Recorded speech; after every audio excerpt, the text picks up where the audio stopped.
PIDOS para sa mga OFW or mga baguhang OFW na papunta sa ibang bansa. Inintroduce ang BDO Savings at sinabi dito na wala itong maintaining balance at hindi ito magsasara kahit maubusan ng laman. Eto ang Kabayan Savings Account, wala. Pwede mong kunin lahat ng pera mo rito. Henry, makinig. Ikaw ba'y naniniwala minsan dumadating sa buhay ng tao ang nagigipit? Kayo ba minsan nagigipit? Oh, di naman tayo mayaman, di ba? Kaumaga nagipit ka, papatunayan ko sa'yo na walang maintaining balance. Nag-open ka ng 100. Kaumaga nagipit ka. Ha? Dalhin mo lang itong passbook mo. Magsama ka baka ma-hold up ka. Pagdating sa teller, Henry, withdrawing ko po yung 100 ko. Pwede hindi. Pwede hindi. Nagipit kayo, ha? Pwede. Hindi siya magsasara. Alam niyo ba, kaya ako natutuwa mga kosang. Mga OFW kayo.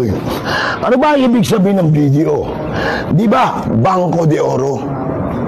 Isinet aside ko muna ngayon yan kasi mga OFW kayo, special kayo para sa akin. Pinalitan ko siya. Ginawa ko siyang bida dito. OFW. Wow! Malakpak! Hindi ko na kayo pahirapan pa. Okay. Pero guys, kailangan magdoble ingat lalo na sa mga OFW na may mga online banking para hindi kayo magaya sa mga kababayan nating OFW na nalimas ang pera na matagal na pinag-ipunan sa ibang bansa. Dahil mahigpit na pinapaalala ng mga bangko na huwag kayo mag-entertain ng tawag na nanghihingi ng mga bank information nyo kahit ng card number. Dahil sa pamamagitan nito ay pwedeng malimas ang pera na laman ng bangko nyo kagaya sa nangyari sa dalawang kababayan nating OFW na nalimas ang pera na matagal pinag-ipunan sa ibang bansa. Ngunit hinihiling din natin sa mga bangko na dapat kapag ganito mga suspicious transaction ay dapat i-hold nila at kailangan ng owner's approval or ng account holder approval. Dahil napakadali na nga mag-open ng bank account sa ngayon at napakadali ang mga transaction. Pero napakadali ring malimas ng mangkawatan ang pera ng mga kawawang OFW. Nung napanood ko ito ay nakaramdam nga ako ng takot dahil kahit papaano ay may laman ang mga Philippine bank account ko. Dahil dalawang kababayan natin ang nagpakahirap ng matagal sa ibang bansa para makaipon ng pera sa kanilang Philippine bank account pero sa isang iglap ay bigla itong nalimas. Iba naman ang naging kapalaran nina Lizelle at Liza. Hindi nila tunay na pangalan dahil ang mga naipon mula sa ilang taong pagtatrabaho nila sa ibang bansa nilimas ng mga scammer. May tumawag po sa akin. Panggap po siya na taga-bangko po. Tapos, nag-alok siya ng loan. Sabi ko, hindi ko po kailangan. Noong time na yun po, tawag po siya ng tawag dyan sa messenger ko. Binibigyan niya po ako ng parang ma'am, punta ka dito sa bangko. Tapos, ganito gawin mo. Dinedecline ko po yung tawag niya. Pinapatayan ko po siya. Tapos sabi niya, sige na ma'am, kasi ano lang to, ganito lang to. Ganito lang to, 1 minute lang tong tong parang OTP na to. Sabi niya, pero wala po akong binigay talaga kahit ano. Wala pa siyang binanggit na account. Pangalan ko lang po yung buong pangalan ko kasi sa messenger nakalagay po doon. Noong time na yon, sabi niya, ma'am, punta ka dito sa sa machine, ganito, ganyan. So, bakit pupunta ako dyan? Sabi ko, di ba ma'am, wala ka pong online banking? Sabi niya sa akin. Sabi ko, ay, sir, ganyan. Pero, iniisip ko, baka, sabi ko. Hindi ko talaga siya pinansin. Noong time na yun talaga, wala akong online banking ng 2 years na nasa ibang bansa po ako. Dito na siya, nakatanggap ng mga transaction notification mula sa kanyang bangko. Sabi ko, bakit may pumasok na message sa sa text ko? Sabi ko, ano to? Initiate niya na po yung yung pera ko. You initiate 49,500. Nag-text uli ang bangko na may naka-place. Pwede mo siyang I think UBO na parang ipe-place on hold mo siya. Place on hold ko po yun ng time na yon.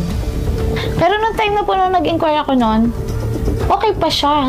Taka ako. Sabi ko, ano nangyari? Bali, sunod-sunod na po yung transaction na nare-receive ko sa text. Una, pan transfer, then payments, tapos pan transfer ulit, tapos payments, tapos pan transfer. Hanggang wala na. Wala po ako talagang binigay na OTP kahit ano. Paano niyo po nalaman talaga na ito na, wala na talaga yung pera? Wala, nung inanok po yung ATM ko. Nag-check?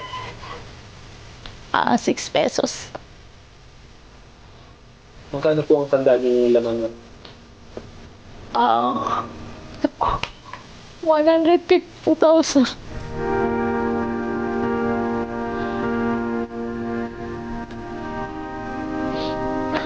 Yan po yung savings ko na naipag talaga. Kasi mamas ako. Wala rin umano siyang nakuhang tulong mula sa kanyang bangko. Noong nagpunta ako dun sa bank, tumawa pa yung manager ng bank sa akin. Sinabi pa niya sa akin na, "Ma'am, ang pangit naman ang uwi mo." Tapos ang time sinabi ko na, "Ma'am, nahack po yung pera ko dito." Sabi sa akin, "Ma'am, bibigay ka ba ng OTP or gano'n?" Sabi ko, "Wala akong binigay na OTP kahit." Sabi ko, "Baka naman ako magbibigay ng OTP. Sarili mong pera ay pamibigay na sa tao na pinaghirapan mo." Agad naman niyang inilapit sa otoridad ang kanyang problema. At kahit dito, tila nawawala na siya ng pag-asa. Nagpunta pa ako ng PNP Cybercrime. Pero ang sabi bumalik nga ako ng kumuha pa ako ng summary of account. And then, i-file daw po sa court. Tapos sa NBI din po. Tumawag rin po ako ng NTC para maano yung number ng tao. Sabi ng NTC, hindi raw po pwede magbigay ng number. Sige po. Kasi private nga daw po yun. Halos ganito rin ang nangyari kay Liza. Hindi niya tunay na pangalan. Nasa ibang bansa siya na makatanggap siya ng mga mensahe tungkol sa mga transaksyon gamit ang kanyang bank account. Last January, okay pa po yung transaction ko. Nag-check po ako through online. And then, nung po uling mag-check ako after a week, hindi ko na po siya ma-online.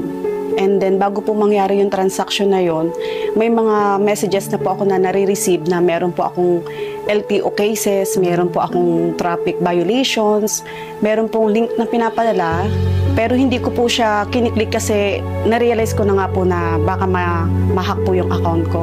OFW po ako. And then, meron pa po akong isang na-notice na nung nag-online banking na po ako, nagkaroon na po ng forget password. Di ba po pag nag-online transaction ka, meron po siyang mga hinihingi na verifications. So, nagsisend po sila ng OTP sa akin, hindi ko po nare-receive yun. So, nung bumaba na po kami sa dagat, nag-port na po kami, doon ko na po na-receive yung mga messages na ang dami na pong transaction na nagaganap sa online banking ko po. Doon ko po nalaman na wala na po yung pera ko. Zero balance na po talaga ako. Ang total po talaga nang nakuha sa akin is 250,000. Agad niyang ipinasikaso sa kanyang pamilya ang kanyang account sa bangko pero Nag-request po ako sa anak ko na pumunta ng bakit ganito yung nangyari sa online banking ko. And then, hindi po siya pinansin ng bangko doon. Kasi syempre, hindi po siya yung account holder eh. Nagbigay lang po sila sa akin ng email, which is nag-email naman po ako. Wala akong na-receive na any reply sa kanila. Exactly June 10, pumunta ako sa kanila. Nagtatanong ako, pwede ba akong kumuha ng SOA para makuha ko yung transaction nung nangyari sa account ko. Ang sabi po nila, hindi ka namin mabibigyan kasi close account ka na. Ang sinabi ko po, paano kung magiging close account, kabayan savings ako. Na kahit mag-zero balance yan, hindi yan magpo-close account. ang nawalang pera gagamitin sana sa gamutan ng kanyang may sakit na ina. Yun pong savings na yun. Sinisave ko po siya kasi yung mother ko meron pong breast cancer, stage 3. Yun po yung naasahan sana namin na kahit na paano mapa-opera namin siya, pero ngayon hindi po namin siya mapagalaw kasi Yun nga po yung inaasahan namin na pera na sinisave ko. Agad nating inilapit sa PNP Anti-Cybercrime Group ang kaso ni Lizelle at Liza. At ayon sa kanila, bagamat talamak ang tinatawag nilang voice phishing scam, nabawasan na ang mga ganitong kaso simula ngayong taon. Gusto ko lang i-explain muna kung anong tinatawag natin na phishing or phishing scam. Ito po yung voice phishing. Ang modus po nila ay meron pong mga tatawag sa victim na nagkukunwaring sila po ay representative ng bangko or payment service provider na nagsasabi sila na kailangan mong i-update yung accounts mo. Most especially yung sa bank accounts mo kasi kailangan na po gagawing bago. So for you to update it, magbigay ka sa amin ng one-time PIN or tinatawag nating OTP, and from then on, na-manipulate na po nila yung account ng biktima, and lingid sa kaalaman ng victim ay nauubos na po or nalilimas na nila yung pera sa bank account ng victim. Sa ngayon po, as of January 1 to September 18, ang naitala po ng PNP ACG ay 321 cases na. Bumaba po ito ng 19.95% compared dun sa 2023, which is 586 po. Ang 321 cases na to, actually sila po ay nakuhanan ng pera or naubos yung pera nila sa bangko. So ang una pong gagawin pag nabiktima po ang kababayan natin ay pupunta siya sa pinakamalapit na bank branch ng kaniyang bank account para i-report ito. Sa gayon, kung meron man dong pwedeng i-freeze na account or meron pa dong transactions na pwede on hold or i-cancel, ay magagawa po ng bangko. And kailangan po nilang mag-file ng dispute of resolution sa bangko, and then pumunta po sila sa pinakamalapit na PNP ACG office para sa file ng complaint. And yes po, makukuha po natin yung identity ng mga taong ito sa tulong po ng tinatawag nating cyber warrant, yung warrant to disclose computer data. At upang makapagsampa ng reklamo sa kanilang tanggapan, kailangan isumiti ang mga sumusunod upang magawan agad ng aksyon. Ang una po namin hinahanap is yung mismong transaction na naganap, or kung meron man po yung conversation na naganap na naisagawa po nila, and yun po yung mga documents na galing sa bangko kung sila po ay nagreklamo or nag-report na po dun sa bangko nila, and lahat po ng mga documents na pwede nating gamiting evidence po. Most especially kung may ginamit man dito na GCash or may ginamit man dito na phone number na pantawag, yun po kasi pwede po nating applyan yan sa telco or sa mga payment service providers para makita natin yung real identity ng mga phone numbers na ito. Muli ay nais palalahanan ng PNP ACG ang publiko na mag-ingat na maging biktima ng mga phishing scam. Paalala po lagi ng PNP ACG sa mga kababayan natin, kung meron man tayong natatanggap na tawag na nagkukunwari or nagsasabing bank representative na kailangan nyo pong i-update yung card nyo ngayon at magbigay po kayo ng one-time PIN, wag po tayong maniwala doon kasi walang bangko or payment service provider ang naghihingi ng OTP over the line. Kung meron man pong tumawag ng ganito or nagsasabing nagkaproblema kayo sa mga cards ninyo, mas mainam po na tumawag po tayo agad or pumunta sa pinakamalapit na bangko natin para i-report ito. At sa gayon po, maiwasan po nating ma-scam. And lagi po tayong maging mabusisi, maging maingat sa ating online transaction kasi ang gusto ng pulis, ligtas ka. Nakakaawang isipin na ang pinaghirapang pera ng mga tulad ni Lizelle at Liza ay mauwi na lamang sa wala dahil sa mga manloloko na hindi lumalaban ng patas sa buhay. Kaya't panawagan ng responde sa mga bangko na maging responsable at busising mabuti ang kanilang mga security features upang hindi na madagdagan pa ang mga reklamo at ang mga nawawala ng pera o di kaya'y nagagamit ang mga credit cards na walang kamuang-muang na mga biktima. Nung nakaraan nga rin ay may sumubok sa akin tumawag na taga-Pilipinas at taga-main branch daw siya ng bangko ko sa Pilipinas. At ang sabi daw ay kailangan ko i-update ang account ko dahil magsasara na. Pero dahil nga alam ko na ang mga modus na ganito, ay wala siyang nakuhang kahit anong impormasyon sa akin. Ngunit iba sa naging karanasan ng isa nating kababayan sa Pilipinas na may nag-offer daw sa kanya na mag-open ng credit card. At nakapagbigay nga siya ng ilang impormasyon sa tumawag sa kanya, kagaya ng card number. At dahil doon nalimas ang pera niya sa kanyang bank account. Mga madam, kauuwi ko lang. Galing lang namin ng video. Nakakangatog.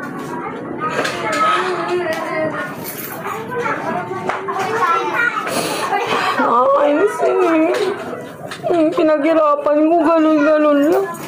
Tapos sasabihin lang nila, iimbestigahan lang. Mga madam, wala muna magsisend sa video namin kasi nahack po yung account.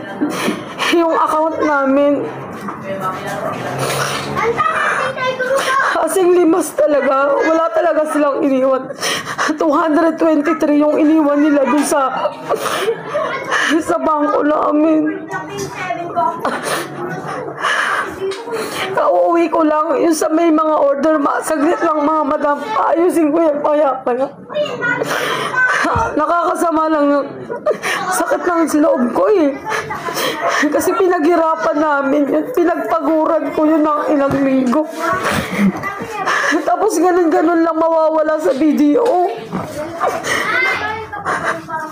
Wala namang OTP. Walang OTP.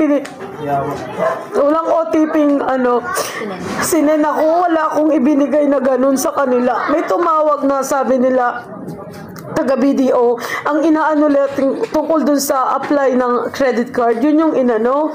Tapos, meron silang hiningi din dun sa ATM ko, pero wala silang hiningi na yung username, password, walang ganun. Wala akong binigay sa kanila ng ganun. Tapos yung hindi ko na ma-access yung account ko sa video kasi ako lang naman umahawak ng video. Hindi ko na siya ma-access, hindi ko na siya mabuksan. Tumawag ulit sila. Ang sabi, pumunta daw ako sa ATM machine para palitan yung PIN. Mag-change PIN. So ginawa ko, nagpunta ako dun kasi hindi ko nga ma-access kasi hindi ko ma-monitor yung online banking ko. Hindi ko ma-monitor dahil nandoon lahat pumapasok kasi exceed nga lahat ng GCash ko. Exceed kami lahat. So sa lahat nandoon pumapasok, pati hulog sa paluwagan nga yung katapusan. Nandoon pumapasok sa So ako nagmamadali akong palitan para nga ma-access ko yung online banking ko. So hindi pa rin ma-access, sabi after 1 hour. After 1 hour, nagulat ako kasi dun sa email namin, dun na may umaawas na 72,000, 28,000, 19,000. Hanggang sa maubos yun yung pera ng laman ng video ko. Nakakagatog kasi ng laman kasi yung pinaghirapan ko, yung puyat ko, nandoon. Tapos ganun-ganun lang. Isang iglap lang. Limas talaga lahat. Wala talagang iniwan. Tapos pumunta ako ng video. Ang tagal pa nila bago nila i-block. May block yung ATM ko tsaka yung online banking ko kasi nagbabawas. Kasi kapag online daw, kailangan through phone pa itatawag pa sa kanila. Itatawag pa sa kanila yung sa online. Hindi kasi yung branch namin is dito sa Taytay, sarado ngayon, di ba? Kasi Sabado. Pumunta ako ng SM Taytay. Doon, itinatawag lang nila, ganyan. Tapos, iimbestigahan lang, naiiyak ako sa inis. Kasi yung pera na yun, pinaghirapan ko, ganun-ganun lang mawawala. Inang video to. Nakakangatog. Nadami ko, nandun ang pera ng paluwagan namin na 100,000. Nandun ang lahat na nagbabayad ng payment. Kasi wala akong ibang mode of payment, kundi cash lang, tsaka online. Kasi madalas naman ang mga customer ko online Tapos ganun lang. nagla-live ng ganito. Never ako nag-live o nagpakita ng sarili ko kung ano-ano man. Ngayon lang talaga video kasi grabe yung ginawa niyo sa akin eh. Ang laking halaga, no? May mga obligasyon din ako, may mga babayaran din ako ng mga supplier. Buti kanina nabawasan na yung iba. Nakapagbayad ako sa ibang supplier. Pero grabe, ang laki po talaga na nakuha, saglit lang. Ang sakit sa loob. Grabe, kanina pa ako iyak na iyak kahit nasa biyahe ako. Umiiyak ako. Kasi hindi ko matanggap na ganun lang na mawawala yung pera na pinagpaguran. Yung pinagpaguran ko, pinagbuyatan ko ng gabi-gabi. Kahit madaling araw, naghahanap ako ng kalakal. Para meron akong pambenta, makarolling yung puhunan ko. Tapos ganun lang na mawawala. Sobrang sakit. Nag-live ako, hindi ko kaya eh. Hindi ko kayang suluhin yung yung ganito. Na alam ko, kasi syempre may mga kailangan akong bayaran na ibang supplier. Yun din ang iniisip ko.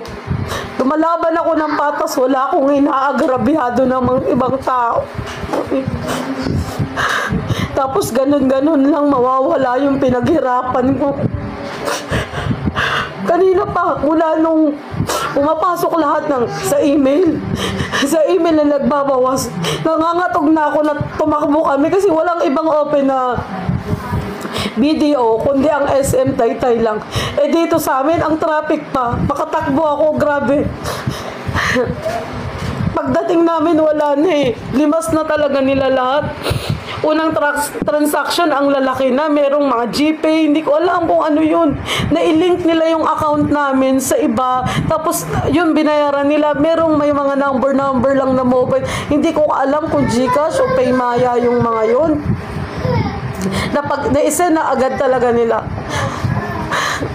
Delikado ang online banking. Ngayon ko lang na grabe, naranasan ko ang laking halaga nung nawala sa ilang minuto na yun. Ang sakit lang sa loob kasi pinagpaguran ko yun.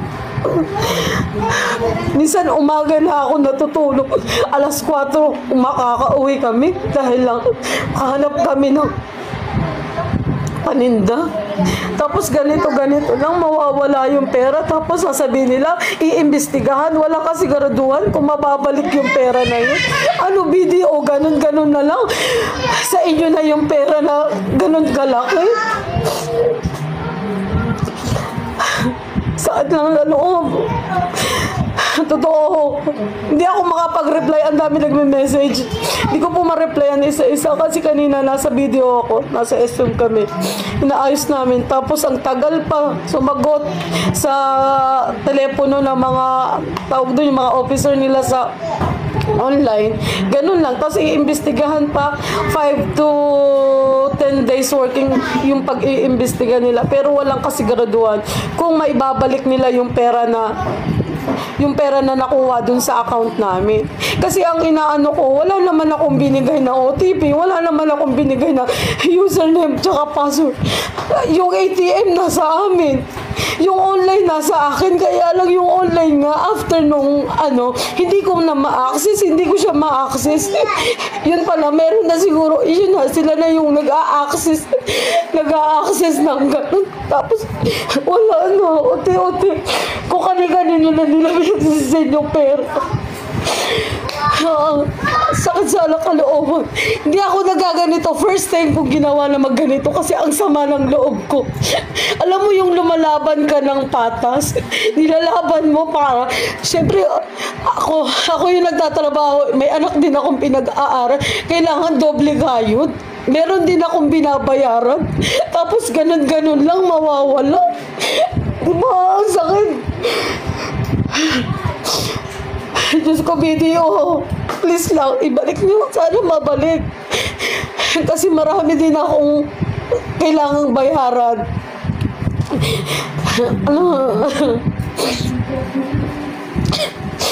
Hindi, yung mga message hindi ko pa po mabasa. Pasensya na.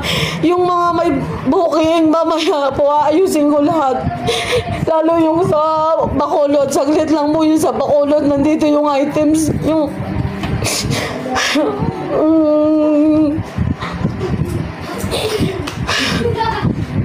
lesson learned to, hindi na ako gagamit ng online banking. Grabe yung pinagpaguran ko, ganun-ganun lang mawawala. Isang iglap lang, minuto lang eh. Minuto lang po talaga, nalimas talaga nila lahat yung pera na pinagpaguran. Alam mo yung sabi ko pa walang restock na items dahil nga kanina nagpabook ako ng mga ubas. Meron ako mga binayaran yung mga ubas. Nandoon yung pera, kaya pinapasok ko lahat. Kasi po wala akong GCash ngayon, kaya BDO yung ginagamit ko. BDO lang yung true way ko para makapagbayad ng payment sa akin. Kasi lahat kami dito, exceed na sa GCash. No choice ako, BDO lang. Tapos ganito naman pala yung mangyayari. Ang sakit, ang sakit. Grabe. Yung nilalaban ko siyang patas lahat. Wala naman akong inaagrabyadong tao. Tapos kami pa yung gaganito, yung magaganito. Sakit lang sa loob. Sakit lang sa loob. Sakit lang sa loob.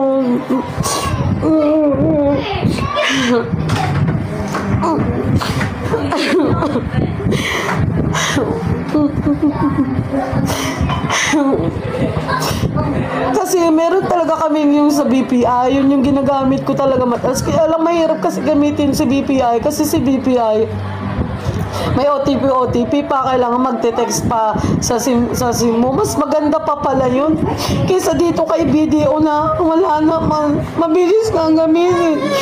Lilimasin niya naman yung pera mo. Ang laking halaga po kasi ngayon nakakagatog. Nanghihina ako. Hindi ko alam paano ako mag-uumpisa.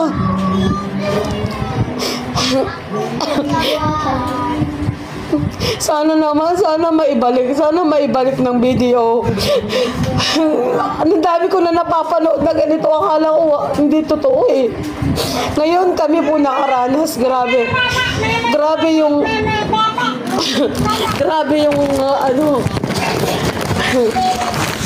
tapos ganun lang sasabihin nila sa'yo, iimbestigahan nila, hindi nila magagawan agad ng ura-urada. Pero kapag tayo nag-withdraw ng sarili nating pera, ang sobrang higpit nila. Pero ito yung pera mo na mawala, na ganun-ganun lang, wala silang action na agad na gagawin. Mag-aantay ka pa 5 hanggang 10 araw bago dumating yung investigation nila. Tapos yung investigation, hindi mo pa sigurado kung maibabalik sa'yo yung pera. Grabe ka, BDO.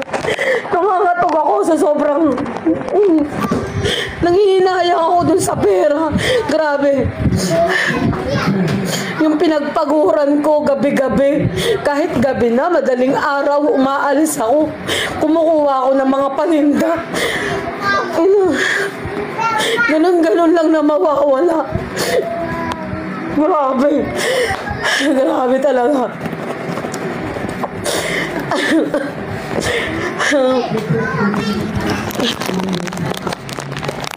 Mga madam, pasensya na doon sa mga hindi ko nare-replyan kasi kanina wala talaga ako, tumakbo ako ng SM Taytay para maayos sana. Kaya lang, nung na-block na nila yung online namin tsaka yung sa ATM, wala na, nalimas na talaga. 223 lang. Tangina, 223 yung iniwan. Kanina pa ako umiiyak, mga madam. Papunta pa lang namin, nagdadasal na ako. Lord, wag naman sana. Wag naman sana mawala. Pero wala eh. Sa kaso ni Kabayan ay hindi dito masasabi na kasalanan ng BDO. Dahil paulit-ulit kang sinasabi ng mga bangko na hindi sila tumatawag para manghingi ng personal na impormasyon or personal bank account details. Pero sa sitwasyon ni Kabayan ay nakapagbigay siya ng card number kaya nalimas ang pera niya. Sobrang nakakatakot ang ganito dahil kahit pala makuha nila ang card number, for example, nahulog or nawala ang card mo, ay kaya nilang limasin ang laman nito.